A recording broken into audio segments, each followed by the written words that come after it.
Underworld don नव्हता की ज्याला शोधायला सरकारला 10 दिवस लागले.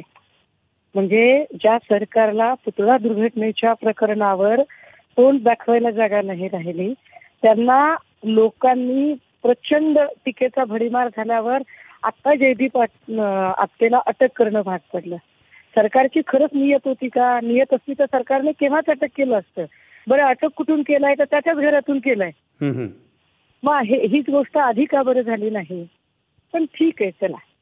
आम्हाला आता त्याच्यावर काही फार म्हणजे महाराजांचा विषय आहे आणि त्यामुळे किमान आत्ता जयदीप आपटेची पोलीस कस्टडी कशी असेल, ज्युडिशियल प्रक्रिया काय असेल आणि काय पद्धतीचे चार्जेस लावले जातील हे सगळं बघण्यासारखं असेल. धन्यवाद सुषमाजी या सविस्तर प्रतिक्रियेबद्दल.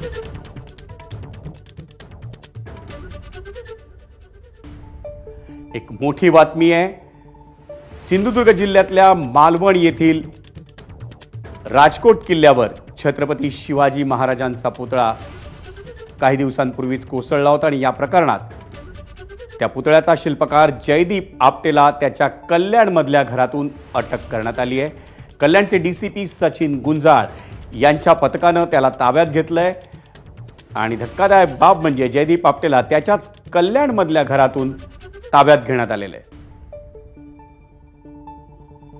गेली 2 आठवडे जयदीप आपटे फरार होता. त्याला शोधण्यासाठी, त्याला पकडण्यासाठी 7 पथकं नेमण्यात आली होती. अखेर कल्याणचे डीसीपी सचिन गुंजाळ यांच्या टीमनं जयदीप आपटेला ताब्यात घेतलंय.